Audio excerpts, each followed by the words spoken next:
Hey, shalom, everyone. Great to have you here for another virtual Midrash. We are in Acharei after the death of. So we're looking at Leviticus 16 through 18.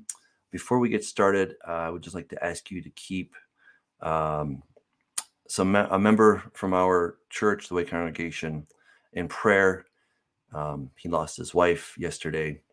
I won't go into details, but just keep him in prayer. So it's sad that she passed. So thank you for praying for that. All right, let's move on. So this is really, it's all exciting, right? There's great stuff in here. So let's jump right in. I think we're going to have a lot of fun in this particular text. So here we go. So now the Lord spoke to Moses after the death of the two sons of Aaron when they offered profane fire, which is Acharei, before the Lord and died. And the Lord said to Moses, "Tell Aaron, your brother, not to come at just any time into the holy place inside the veil before the mercy seat, which is on the ark, lest he die. For I will appear in the cloud above the mercy seat." All right, so the first thing here, guys, look, God's manifestation, his presence, what's later called the Shekhinah, right? The Shekinah, right? That is what is in the Holy of Holies. It is somehow suspended or whatever, God does over that, the covering of the Ark of the Covenant, sometimes called the mercy seat in some translations. Okay. So God is there, right? And what did God tell Moses? You can't see my face and live. Okay. So in order for a priest to go in there, they first had to be very careful. They had to put on the right garments. They had to do the right sacrifices and procedures in order to be protected, to be covered, so they could go in and minister on behalf of other people, right? Now, what's interesting is that he's saying that, after the death of the two sons of Aaron, you get the impression that maybe the things he's telling Moses and Aaron here is, make sure to do this, because this is what went wrong with Nadav and Abihu, right? That seems to be the impression. Not absolutely, but there seems to be something there. Thus Aaron shall come into the holy place with the blood of a young bull as a sin offering and a ram as a burnt offering. He shall then put on the holy linen tunic and the linen trousers on his body. He shall be girded with a linen sash, and with the linen turban he shall be attired. These are holy garments, therefore he shall wash his body in water and put them on. Again, holy just means that these are set apart garments. Again, just like if you were going into a clean room, you'd put on, those really weird looking white garments so that you don't take in dust, etc. Or you put the little booties on your shoes and stuff, and you put the mask on and the thing over your hair so that you do not corrupt that space. But this is just the opposite here. It's not that you can corrupt God's space, but that God can kind of mess you up if you go in there.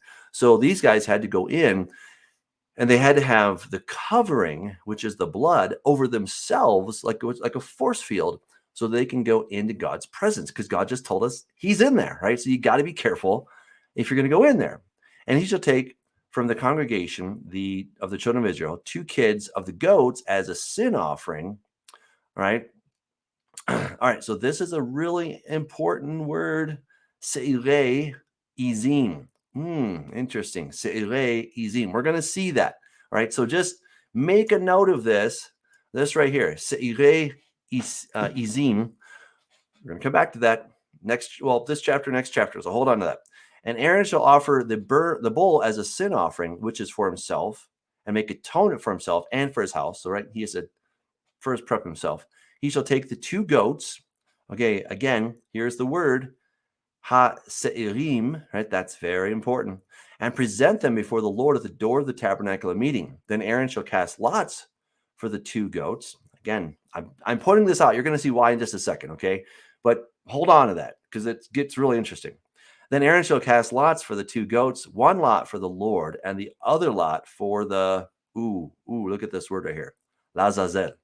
All right, the other one for Azazel. So, okay, wait a second. So there's these 2 goats. One is for God, and the other is for Azazel.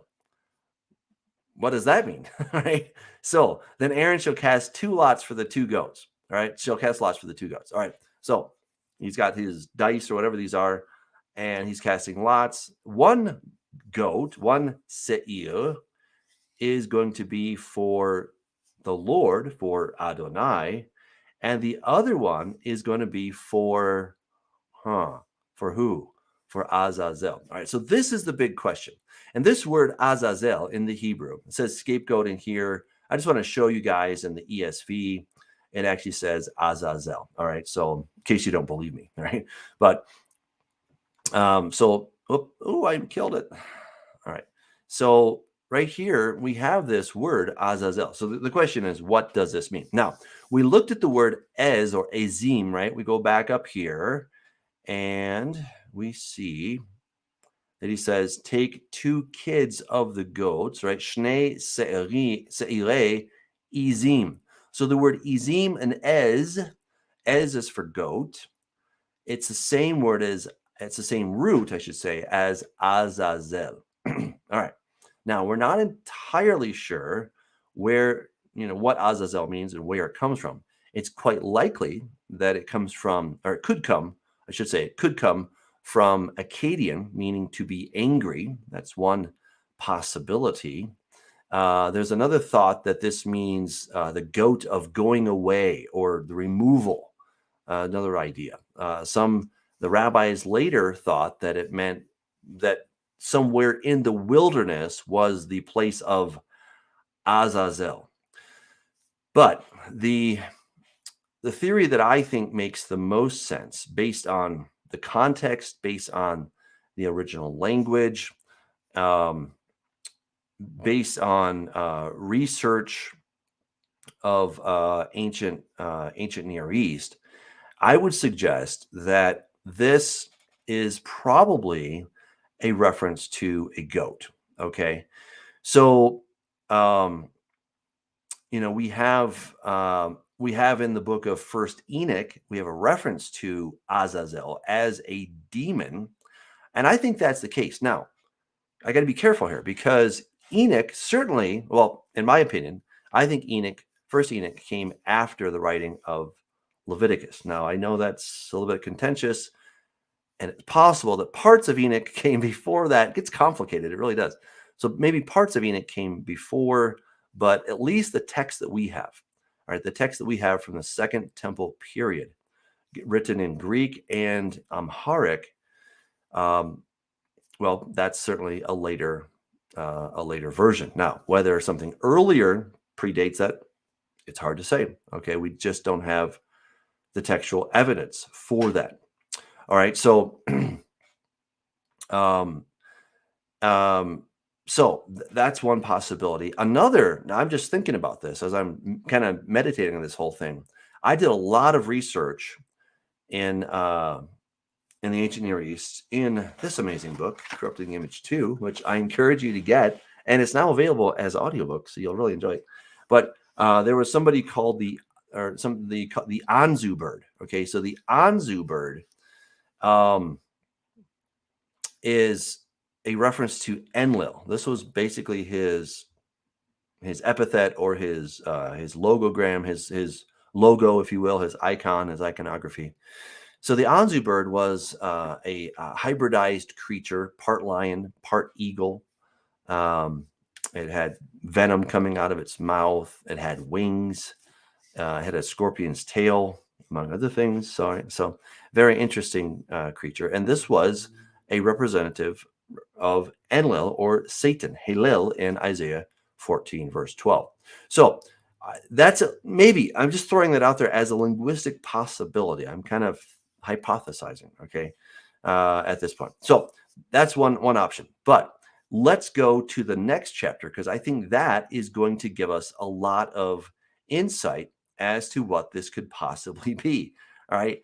And it's kind of interesting. All right. We'll come back to this, I promise. But I want to really just drive this home so that we can get a sense of what's going on. All right. So the Israelites are to bring the sacrifices to the Lord, not just any place. And part of the reason for that is he says, oh boy, where did it go? It was right there. Okay, there we go. Verse 7. All right, so they shall no more offer sacrifices to demons after whom they have played the harlot. This shall be a statute forever for them throughout their generations. All right, now notice the word here. I kept telling you, watch that word. Here's the word, se'irim. All right, se'irim. Now, se'irim, all right, we know what that means, right? That means it's a goat or a young goat. The word actually comes from the word se'ar or se'ara. Se'ara is like hair, okay? Se'ara is one hair, se'ar is hair in general. All right, so basically, there's certain different kinds of sheep, or I mean, not sheep, but goats that are quite hairy, okay? So this is a word, but here it's not talking about goats, but it's talking about demons. Interesting, right? So that's why I think that Azazel is almost certainly a reference to some kind of a goat demon, or a demon that looks like a goat. Now, where would the Israelites have gotten this crazy idea? Well, there was a god of the ancient world who was known as Mendes. Okay, so Mendes is coming from Egypt. All right, Mendes basically becomes Pan. All right, so here's the basic mythology of this whole thing. So Heracles, or Hercules, right? Heracles really wanted to see Zeus, but Zeus said, "No, you can't see me." And so, but Heracles wanted to. And so Zeus came up with a plan, which was that he took a goat, he cut off its head, and he took the head and put it in front of his head, and he put the goat's fleece on his shoulders, and that way Heracles could see him. So, wow, that's pretty weird, right? Well, that's basically the model, the paradigm of where we get the whole Baphomet idea, right? Baphomet, that kind of one hand up, one hand down, androgynous goat demon idea, which is a picture of Satan, if you will. Okay, so this is probably coming from Egypt, right? And of course, God says, you shall not worship these gods that you've been worshiping before. Where do they just come from? Well, from Egypt, right? So this is probably where that comes from. Now, wait, the plot thickens. I want to take you and show you a map, because it's that's kind of cool. So let me show you this. This is the land of Bashan. Okay, so I hope everybody can see that. I think you can. Yes, you can. Let's see if I can make that a little bigger. I'll try. All right, so here is this whole area is Bashan. Okay, this is, of course, the Sea of Galilee. Right up here is what? This is Mount Hermon. Okay, Mount Hermon. What's at the base of Mount Hermon? You guessed it, the Cave of Pan, right? Or also known as the Gates of Hades, right? Is at the base of Mount Hermon. Now, according to the book of Enoch, where did the 200 angels come down in the days of Noah? You guessed it, Mount Hermon. Okay. Here's another question. Pop quiz for you. Where did Jesus take his disciples and say the gates of Hades? Well, you got it. Caesarea Philippi, which is the gates of Hades, or the Cave of Pan. And then 6 days later, where did he take Peter, James, and John? That's right, to the top of Mount Hermon. Okay, it's all starting to come together, right? And also this whole area known as the land of Bashan, or Basan, but it's Bashan. All right, so Bashan in Akkadian is the word Bashmu, which is a dragon snake or a snake dragon. And that was yet another symbol for, or epithet for, Satan or Enlil, right? So all roads are converging here. So this whole area, also this area as well, and really this whole thing is the area of Bashan. Now, Og was the king of Bashan, right? So Og, and I discussed this in this book right here, Encrypt the Image 2, that Og's name basically meant death, and it's related to the word Gog, which means death. Okay, so wow, which is yet another epithet for Satan, Enlil. So, wow, and guess what? According to Ugaritic texts, the this god who dwelt on this god of death, this deified dead king who dwelt on Mount Hermon, where did he have headquarters? At Ashdod and Edrei. All right, so these are the two places. Ashdod and Edrei were the two places, according to the Ugaritic text, which is where this god named King or Molech, right, where he was hanging out. All right, so I mean, it's just amazing how it all comes together to tell us and show us that this whole area, Bashan, the land of the snake dragons, was a land where they were worshiping false gods, and it was basically Satan's headquarters for this area. Of course, he had another headquarters in Babel, no doubt about that. But this was special, right? There was something very special. And on top of Mount Hermon, which again I discussed in Corrupting Image Volume 2. In fact, I can show you. I got a picture here real quick of what this stele looked like. Hopefully, you guys can see that. Let me see if I can do a little better. Okay, yeah. So that's also on my website, douglashamp.com. All right, so that stele right there, that's now currently in the British Museum. That I think that it's somewhere between the 8th century BC to probably about the 3rd century BC. The British Museum thinks it's later than that. I would respectfully disagree with them based on the language that's actually found on it. So it's in Greek, but I was able to decode a word, which is the word batios. The word batios is related to the word bad, which was a secret symbol for Enlil. And guess what it meant? Oh, yes, that's right. It meant death. Okay. So it always meant death, right? So all this stuff, right, just keeps coming together. So this whole area, the land of the snake dragons. And guess what? When Jesus came along, what does it say about him? Well, let's check that out in Matthew chapter 4. How about Matthew chapter 5? There we go. I'm screwing it up. Oh my goodness. This is terrible. Oh man. Oh, I totally botched that. I thought this was the spot, but it's chapter 4. I don't know. It's somewhere in there. Maybe it's chapter 3. I don't know. There we go. All right. So make straight. Anyway, I'll just do the easy thing. I go to Isaiah 9. That's so embarrassing. All right. So anyway, the people who walked in darkness have seen a great light. Those who dwelt in the land of the shadow of death, upon them a light has shined. Okay, so I'm going to do the little cheat thing. There we go. Matthew 4:16. See, I was close. All right, so here comes Jesus, and it says, the people who sat in darkness have seen a great light, and upon those who sat in the region and shadow of death, light has dawned. Now, why would it say that? Was it just being dramatic or allegorical? No, this was literally in the shadow of Mount Hermon, which was in the headquarters of Bashan, which was the headquarters of the snake dragons, Satan's headquarters, right? So this whole area is where Jesus came to do battle, right? He did battle. He didn't just come and just do a little bit of teaching and healing people. That was awesome, yes, but he also was on a mission to defeat the enemy.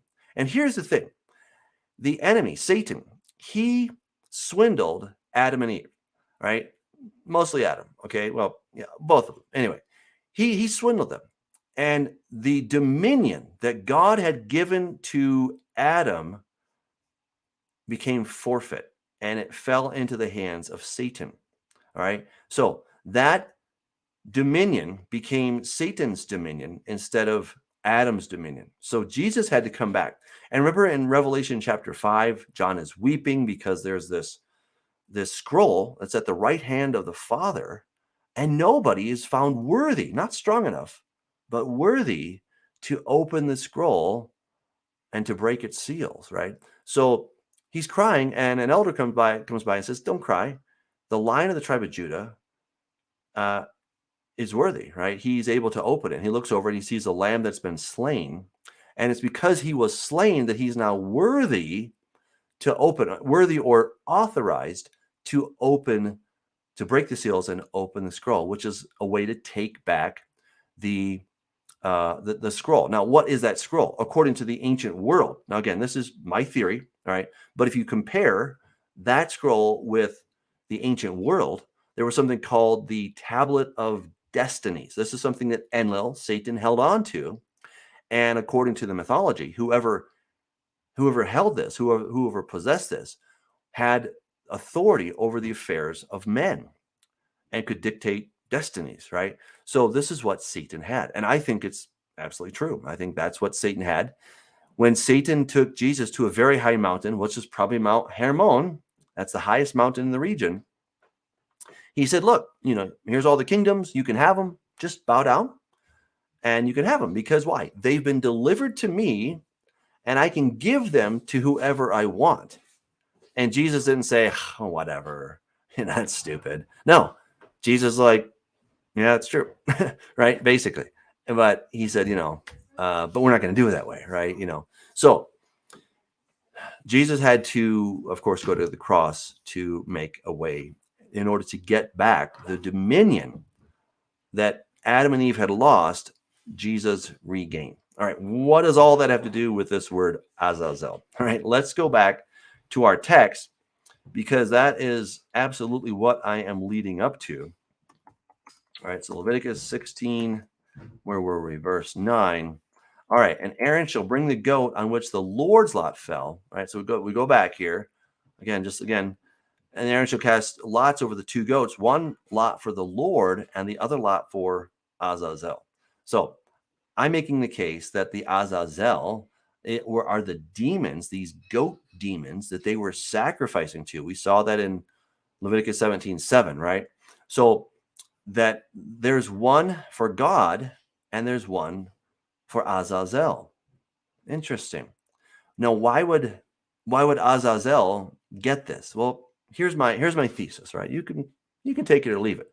But my thesis is that because Satan actually held legally, yeah, he cheated them, yes, but he held legal authority over the planet. Therefore, for God to have sort of his own space on the planet, yeah, God owns it big time, sure, but the lease fell out and it now is leased, it's leased by Satan. So in order to have his space here, he's basically paying a ransom, if you will. He's paying sort of a protexio, right? He's paying the mafia, hey, you got to pay up your protection. From who? From us, Now, again, God is not threatened at all by Satan, but God is always legal, right? God is legal. God is righteous. God is just. And he will do what is required on a legal basis. How do I know that? Why can't he just snap his big fingers and make everything disappear that he doesn't like? Well, Jesus asked him that very question. Father, if there's any way for this cup to pass from me, that right now would be a really good time. But he said, but not as I will, but as you will, right? And so that cup did not pass from Jesus. He had to drink that very bitter cup, and he paid what was necessary in order to purchase back the planet. All right, let's go back to Revelation chapter 5. I want to drive home this point, guys, because I think this is incredibly important, right? So John is weeping. No one was found worthy to open and read the scroll or to look at it. But one of the others said to me, do not weep. Behold, the Lion of the tribe of Judah, the root of David, has prevailed to open the scroll and loose its 7 seals. And I looked and behold, in the midst of the throne and the 4 living creatures, and in the midst of the elders stood a lamb, as though it had been slain, having 7 heads and 7 horns and 7 eyes, which are the 7 spirits of God sent out into all the earth. Then he came and took the scroll out of the right hand of him who sat on the throne. Now when he had taken the scroll, the 4 living creatures, the 24 elders, fell down before the Lamb, each having a harp and golden bowls full of incense, which are the prayers of the saints. And they sang a new song. You are worthy to take the scroll and to open its seals, for you were slain and have redeemed us. That's to buy back. You've redeemed us to God by your blood out of every tribe and tongue and people and nation. Okay. And again, worthy is the Lamb who was slain to receive power and riches and wisdom and strength and honor and glory and blessing. Such a cool thing, right? So, he did all that. And they are, of course, incredibly ecstatic about what Jesus did. Now, in Hebrews, it says, inasmuch then as the children have partaken of flesh and blood, he himself likewise shared in the same, that through death he might destroy him who had the power of death, that is the devil. All right. And release those who through fear of death were all their lifetime subject to bondage, right? So who had the power of death? The devil. And as I've been talking about, he's known as death again and again. And Bashmu is one of those epithets, and Bashan is the area of the Bashmu snake dragons, right? And Mount Hermon is that principal mountain. And at the base of that, you had Pan, right? Now, Pan, if you guys are not familiar, but Pan is a satyr, right? This is where it gets even more exciting, right? So Pan is a satyr. He's a half goat, half man combo, right? And he's the epitome of this goat motif. So let's go to Isaiah 13. All right. So in Isaiah 13, it says, but wild beasts of the desert will lie there, and their houses will be full of owls, ostriches will dwell there, and wild goats will caper there. All right. Well, let's take a look at this in the Septuagint, because that's really interesting. So this is the Brenton English version of the Septuagint. It says, but wild beasts shall rest there, and the houses shall be filled with howling, and monsters rest there, and devils shall dance there, and satyrs shall dwell there, and hedgehogs shall make their nests in their houses that will come soon and not tarry. Oh, well, that's interesting, right? Satyrs, right? How very interesting.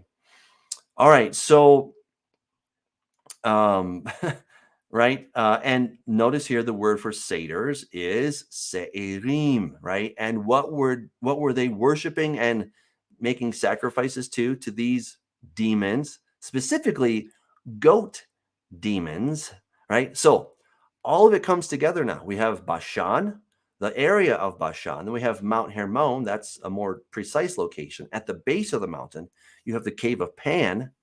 Pan is the human goat god, right? This idea is probably coming from Mendes out of Egypt, right? That's probably the origin of that idea, but it could be somewhere else, but that's probably the origin.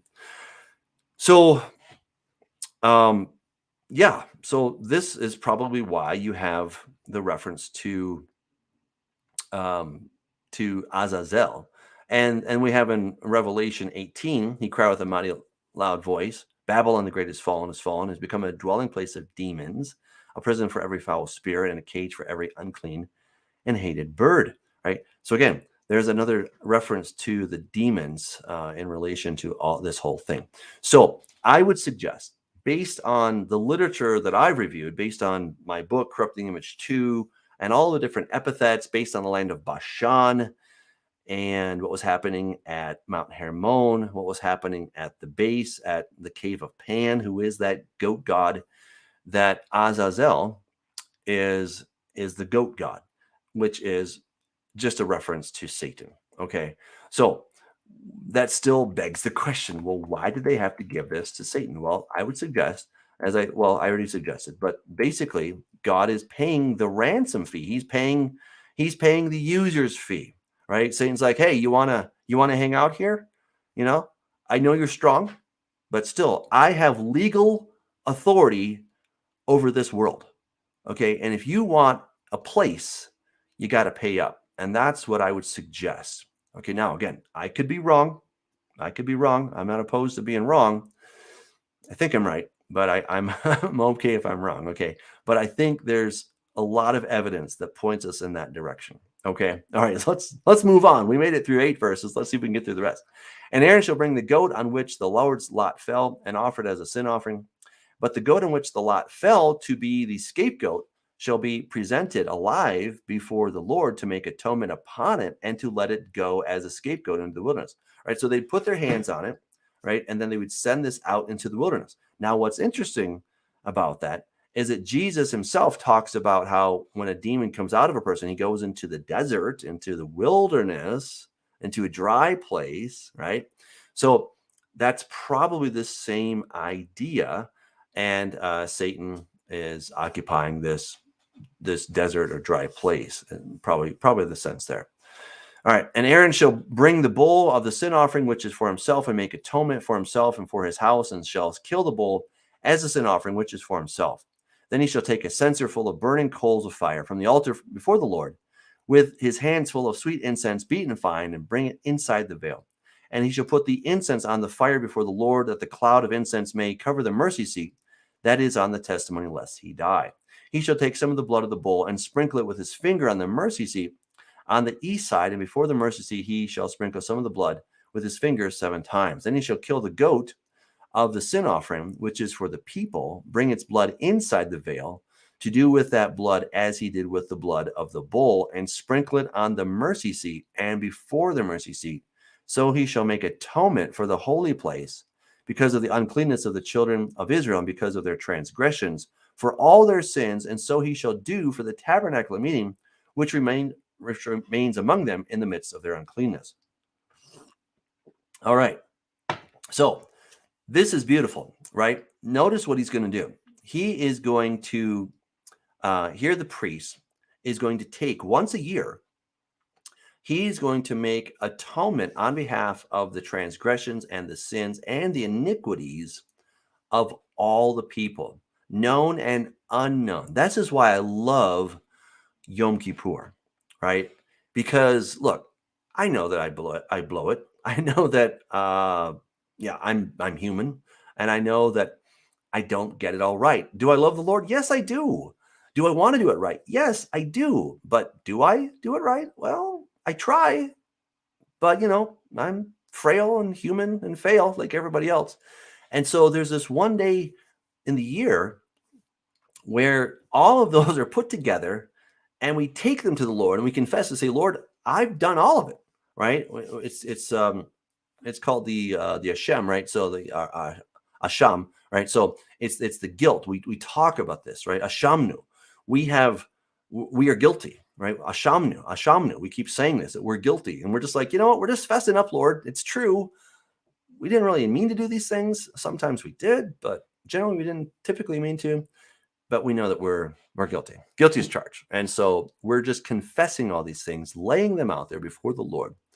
And of course, we're not looking to the blood of a bull or goat, but we're looking to the blood of the Most High, who took his own blood once, doesn't have to be repeated. Just one time, he took his blood to not the earthly altar, but to the heavenly altar that is the one made without hands, right? Not of this creation.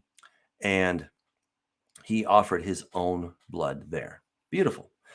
There shall be no man in the tabernacle of meeting when he goes in to make atonement in the holy place until he comes out, that he may make atonement for himself, for his household, and for all the assembly of Israel.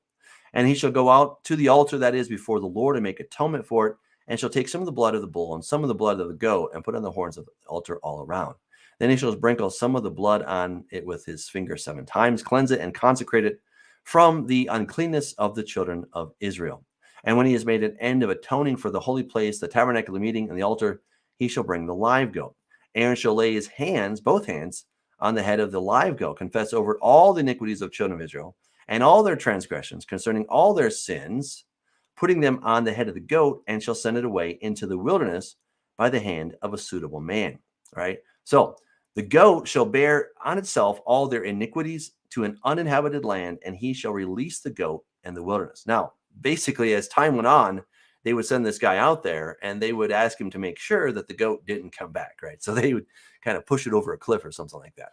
That was the basic idea, because he didn't want this thing coming back and bringing all that sin back with it, right? So they wanted it to go away and not come back, right? So that's the whole idea. And remember, when we accept Yeshua, what we're doing is we're in a sense symbolically putting our hands on him. When we say, Lord, I accept your sacrifice, of course we can't touch him, but we can still direct our sin toward him and understand that he's going to bear that. He's going to carry it for us. And you know what's so beautiful Oh, I love it. What is so amazing is in Exodus 34, blow you away, guys. Look, and the Lord passed before him and proclaimed, the Lord God, merciful and gracious, long suffering and abounding in goodness and truth, keeping mercy for thousands, forgiving iniquity and transgression and sin. Who takes care of our iniquity, transgression, and sin? God does. And what's the word for forgive? Ooh, you're going to like this. No say. Okay. Not as in Spanish, no say, like I don't know, but as in Hebrew, no say, which is carry. Okay. So this this word to carry, it also means to forgive. And where else do we see this? Glad you asked. Isaiah 53, verse 10, I believe it is. Maybe it's verse 12. Okay, verse 12. And he bore the sin of many and made intercession for the transgressors. The word here, nasa, no se, same word, right? They're both the same. Isn't that just incredible? I mean, wow. That's pretty cool, right? That is seriously cool stuff. So God is the one who takes away our sin. He's the one who carries it, right? An animal, this wasn't like they didn't have to get rid of it from God's perspective. I think they were putting it on this animal, sending it out. And I think that goat was for Azazel. That was like, he's like, hey, you got to pay me something, right? And I want it to be dirty. I want it to be unclean. So they're doing this, right? And I'm thinking this is the bargain that God may have struck up with Satan. Now, only for a time, right? Just a limited time until the Savior would come and he would purchase back. He wouldn't have to just pay the ransom. Wouldn't have to just pay, well, I should say, he would have to just pay the yearly mafia fee. But he did it at the fullness of time, right? There's all this backstory to what's going on and what happened at the cross, right? Oh, I can't go and not tell you about this really cool passage. Okay, so yeah, let's go to Psalm 68. Psalm 68. This is really awesome. Okay, why a mountain of God is a mountain of Bashan, right? Well, there's that word. A mountain of many peaks is the mountain of Bashan. What mountain is that? Mount Hermon. Where is it? In the land of Bashan, right? Why do you fume with envy, you mountains of many peaks? This is the mountain which God desires to dwell in. Yes, the Lord will dwell in it forever. The chariots of God are 20,000, even thousands of thousands. The Lord is among them as in Sinai in the holy place. All right, I could say more there. I'm going to stop for now in that passage. Now I'm going to go to Psalm 22. You all know this passage because it's an amazing passage. So Psalm 22:12, it says, many bulls have surrounded me. Strong bulls of Bashan have encircled me. They gape at me with their mouths like a raging and roaring lion. Okay, now we've looked at all this before, and he says, I'm poured out like water. All my bones are out of joint.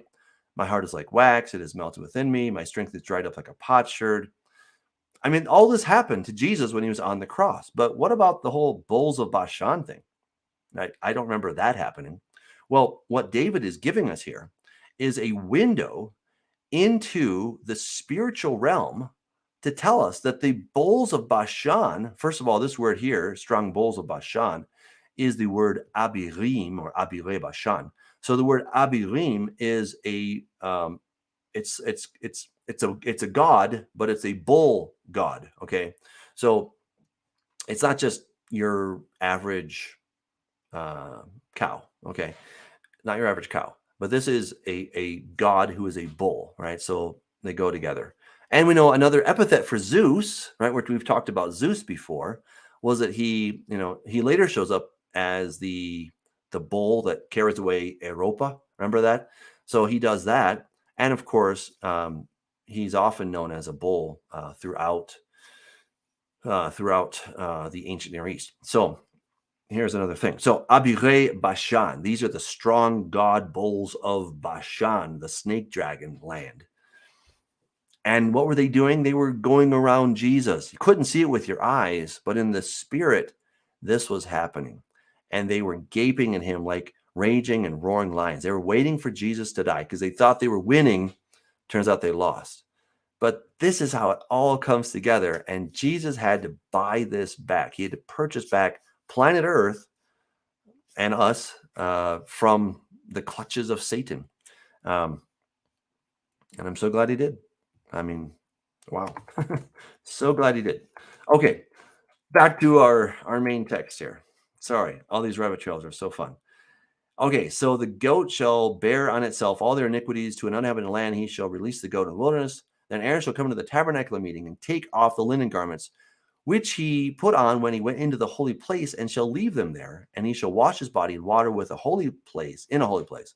Put on his garments, come out and offer his burnt offering and the burnt offering of the people, and make atonement for himself and for the people. The fat of the sin offering he shall burn on the altar. And he who released the goat as a scapegoat shall wash his clothes and bathe his body in water. And afterward he may come into the camp. The bull of the sin offering and the goat for the sin offering, whose blood was brought in to make atonement in the holy place, shall be carried outside the camp, and they shall burn in the fire their skins, their flesh, and their offal. Then he who burns them shall wash his clothes and bathe his body in water, and afterward he may come into the camp.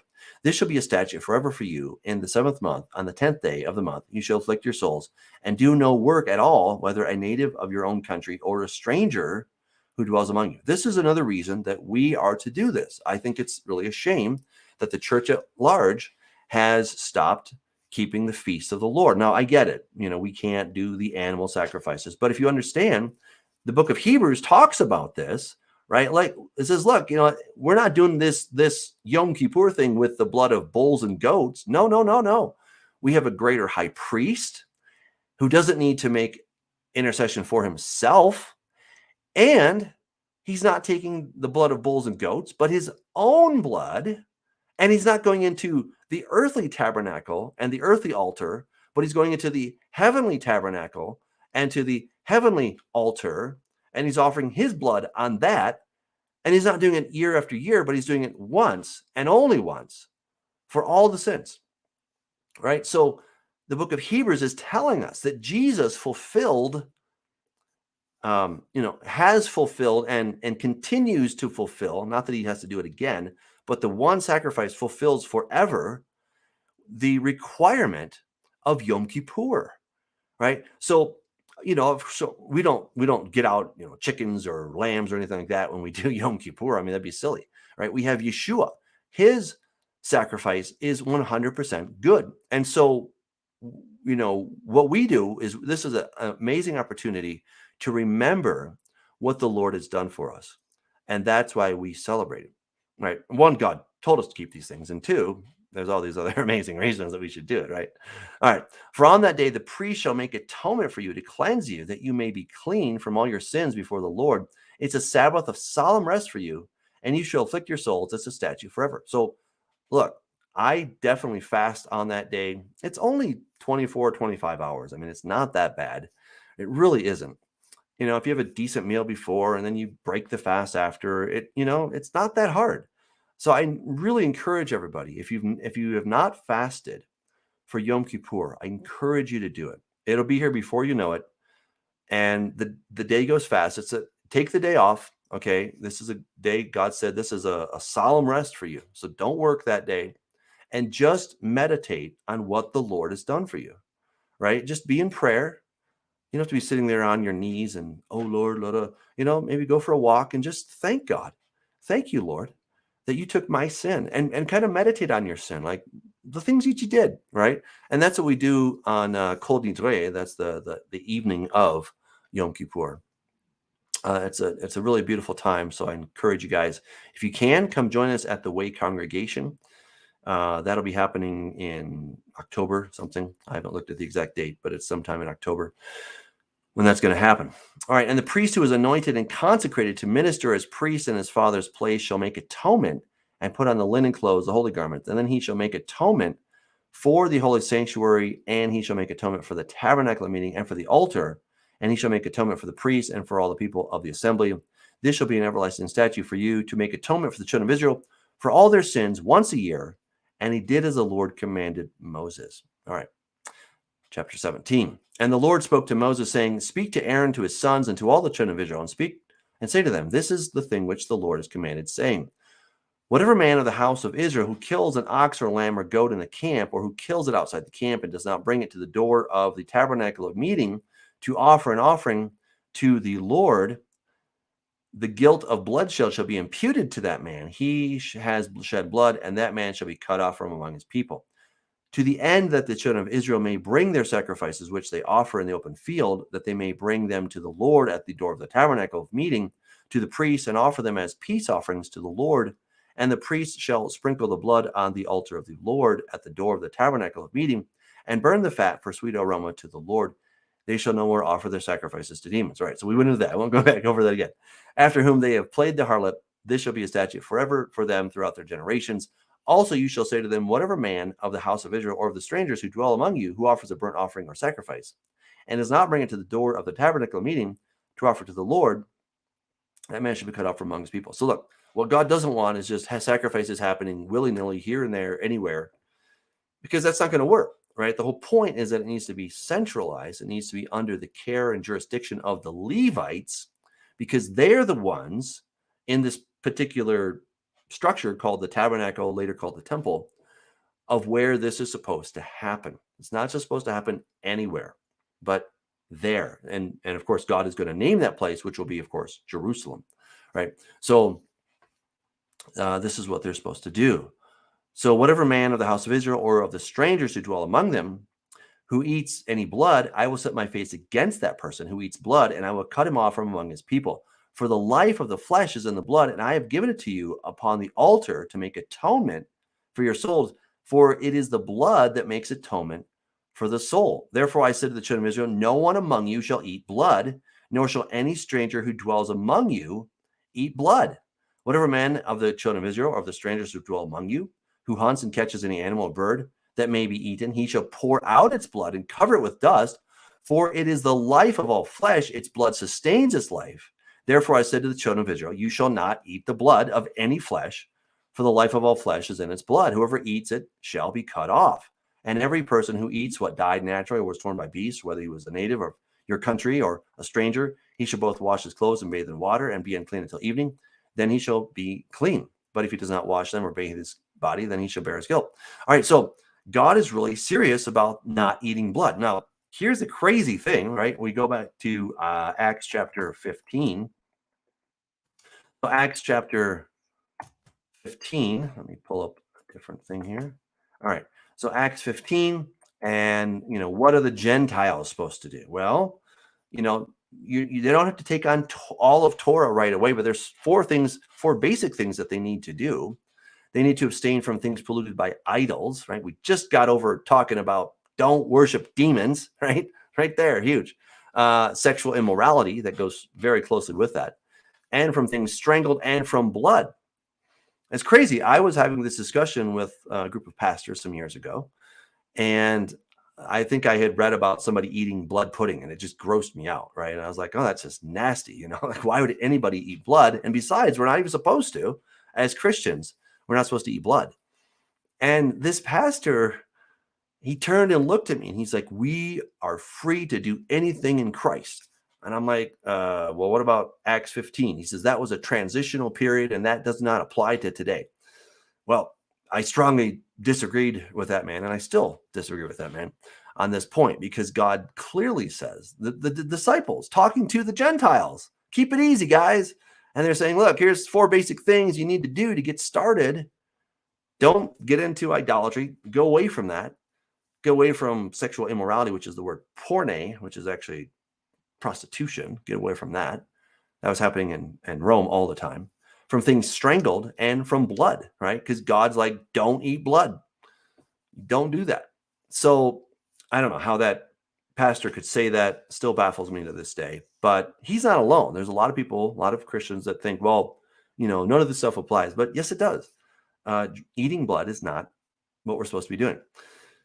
So now, why? I mean, what's up with this? So again, in Corrupt the Image 2, what I suggest, and I just want to let you guys know, if you can't afford the book, I will send you the ebook. So just let me know, and I'm happy to send it to you. So don't let money keep you from reading this book. I just want you to read it, because I think you're going to love it. It answers a lot of questions. When I was doing the research, it answered a lot of my questions, right? So Please read the book.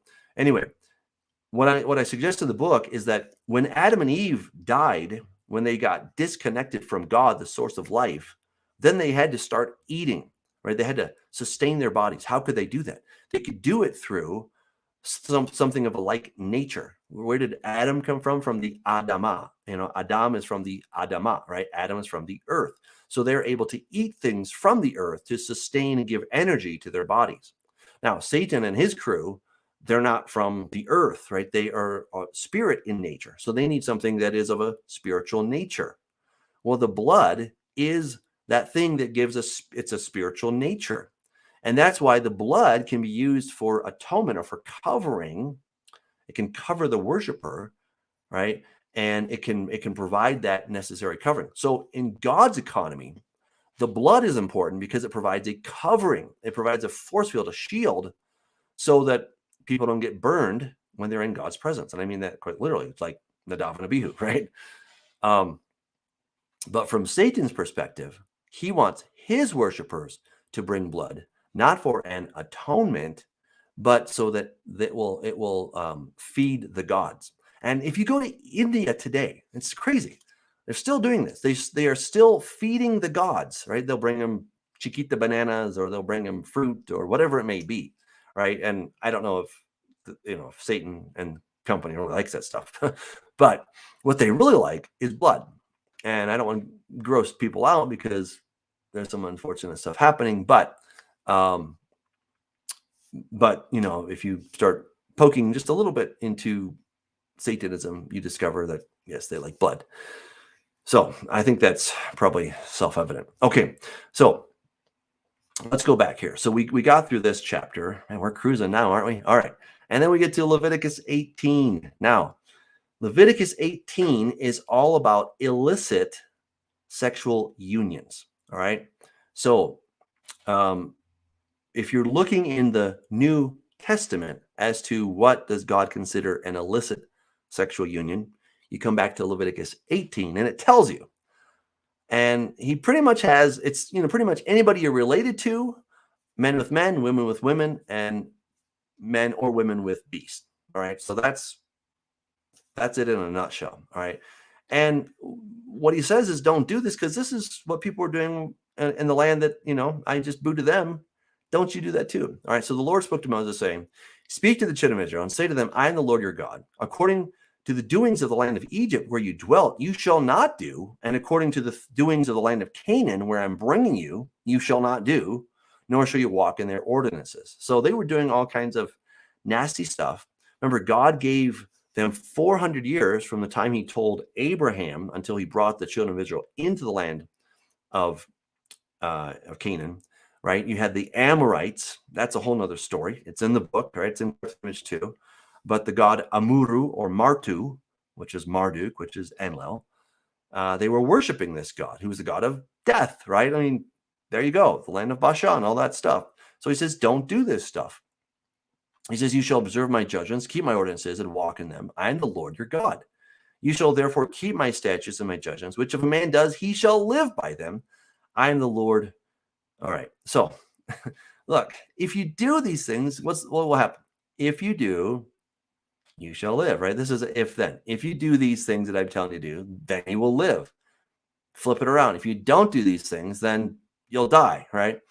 Now, it doesn't mean that you do it and you die the very same day, but it starts to eat away. It's like cavities in your teeth, right? That there's just that sugar gets in there and the bad stuff, and it starts to eat away at your enamel. And before you know it, you got a hole in your tooth, right?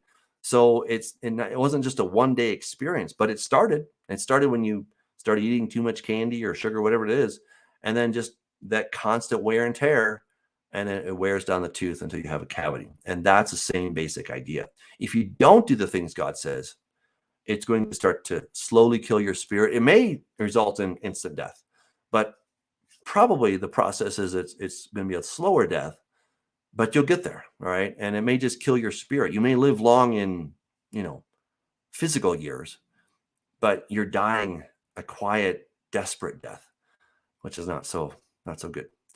None of you shall approach anyone who is near of kin to uncover his nakedness. I am the Lord. All right. So right here, this is it. The Bible's telling you God is not into any deviant relationships. Okay, it's not that he's okay with relationships, but they need to be someone that you're not related to. That's the basic idea. And he tells you what those relationships look like, right? And then Paul even says, to the Corinthians, he's like, wait a second, you guys are doing stuff that even the Gentiles are embarrassed about, right? And yet you guys are doing these things.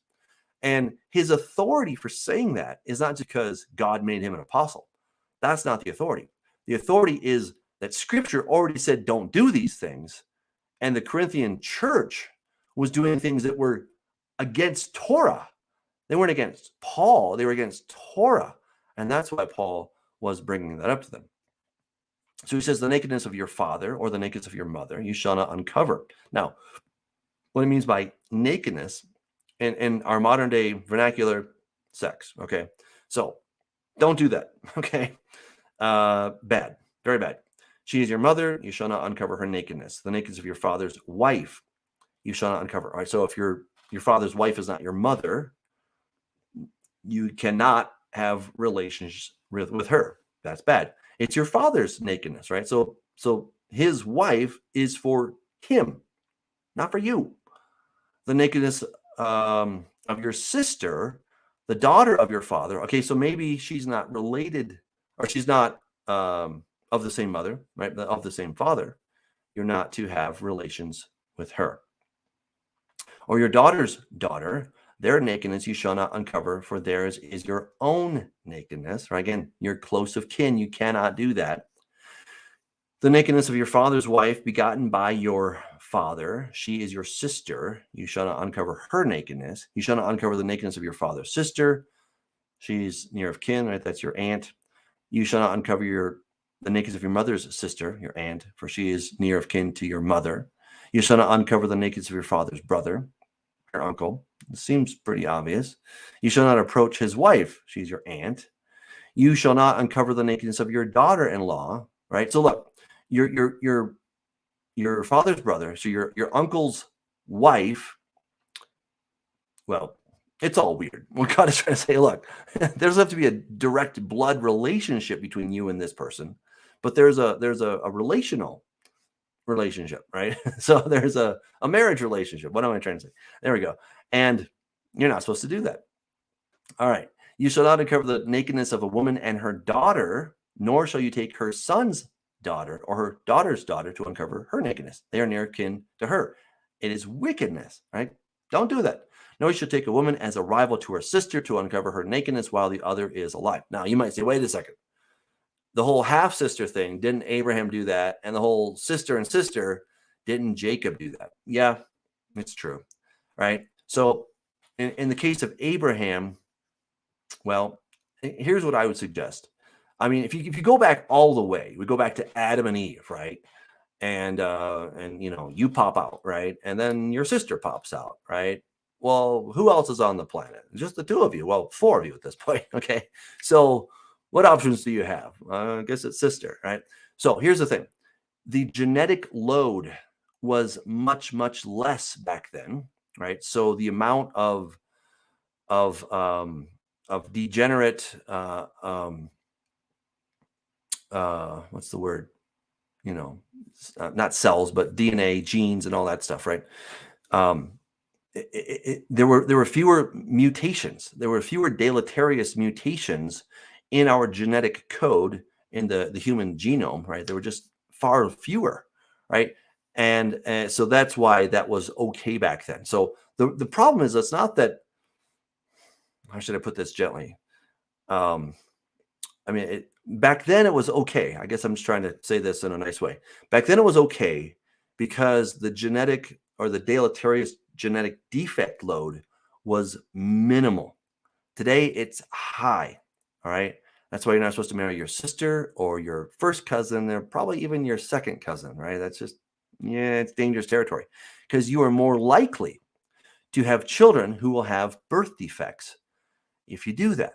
And so this has become a big, big no-no, right? Now, early on, so remember that Abraham was only, I don't know, 300-400 years after Noah. So it was still much less back then, but then it quickly became something that was bad. So now we're 400 years after the time of Abraham, and God's like, don't do that. And if you want to see, did it work out really well with having two sisters as wives? Nope, it sure didn't. It worked out really badly for Jacob, and he wasn't that happy about it. So God's saying, don't do that, by the way, right? So remember, the Bible has all the dirty laundry, the good, the bad, the ugly. It's all in there. All right, so moreover, you shall not lie carnally with your neighbor's wife to defile yourself with her, and you shall not let any of your descendants pass through the fire to Molech. Look, Molech is the same as the goat demon or the god of Bashan or Satan, right? They're all one and the same dude, right? Or at least they're all working for the same guy, even if they're not the same exact demon, but they're all working for the same demon. Nor shall you profane the name of your God. I am the Lord. You shall not lie with a male as with a woman. It's an abomination. Now, I firmly 100% agree that it's an abomination. I just want to point out that there's a few other things that are abominations, like a haughty look and sowing seeds of discord, right?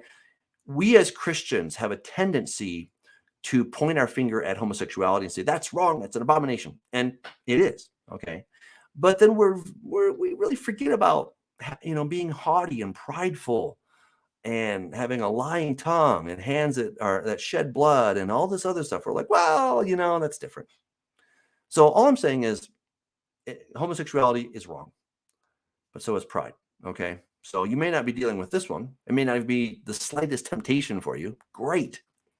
But pride, chances are it probably is, because that's something a lot of us often struggle with. So I'm just saying, be slow to cast stones at people, right? When there's a plank in your own eye, just be careful. Nor shall you mate with any animal to defile yourself with it, nor shall any woman stand before any animal to mate with it. It's a perversion. I think that's self-obvious, but self-evident, but I don't know, maybe not. Do not defile yourselves with any of these things, for by all these things the nations are defiled, which I am casting out before you, right? So God's like, look, the nations I'm casting out have been doing this stuff. Don't you do it. Because guess what? I'm casting them out, and if you do it, I'll cast you out. And guess what happened? God cast out Israel. Why? Because they were doing these things. That's why. They got into the worship of Molech, Ashtoreth, Baal, all variations on a theme. And they were doing bad, bad stuff. And they were giving their children to pass through the fire to Molech. And guess who brought that in? Yeah, thank you a lot. Thanks a lot, Solomon. Yeah, King Solomon. Yeah, he did that. Bad stuff. For the land is defiled, therefore I visit the punishment of his iniquity upon it, and the land vomits out its inhabitants. And the land vomited out the Israelites because they did these very things. You shall therefore keep my statutes and my judgments, and shall not commit any of these abominations, either any of your own nation or any stranger who dwells among you. For all these abominations, the men of the land who have done, who were before you, and thus the land is defiled. Lest the land vomit you out also when you defile it, as it vomited out the nations that were before you. So the nation of Israel did this. Now the whole world is going to have this eventually. Right? So we see this in Isaiah chapter 26, where it says, for the Lord comes out of his place to punish the inhabitants of the earth for their iniquity. The earth will also disclose her blood and will no more cover her slain. So the earth is not going to take it anymore. We see the same thing in Isaiah 24. I think it's verse 4, somewhere in there. So the land will be emptied, utterly plundered. The earth mourns and fades away. The world languishes and fades away. The haughty people of the earth languish. The earth is also defiled under its inhabitants because they've transgressed the laws, changed the ordinance, broken the everlasting covenant. Therefore, the curse has devoured the earth, and those who dwell on it are desolate. Therefore, the inhabitants of the earth are burned. A few men are left. Wow, right? Because the whole world is committing these same kinds of sins, which is a really sad testimony. But here we are. For whoever commits any of these abominations, the person who commits them will be cut off from among their people. Therefore, you should keep my ordinance so that you do not commit any of these abominable customs which were committed before you, and that you do not defile yourselves by them. I am the Lord your God. Wow. Awesome stuff, right? I mean, just amazing, amazing stuff. So that's it. I'm going to put in the chat right now just putting in the chat, I want to let you guys know that I will be on Shabbat Night Live this coming Friday. I'm really excited about that. I'll be talking about Cryptic Image Volume 3, which you're going to love. It's really amazing. So I'll be on for the most of the month of May. So do check that out. Michael Rude is a great guy. And I was privileged to go and share the findings of my book. So if you haven't read it yet and you just don't feel like reading it, check it out. Okay. So it's going to be awesome. Thanks again, guys. God bless you. Take care. Good night.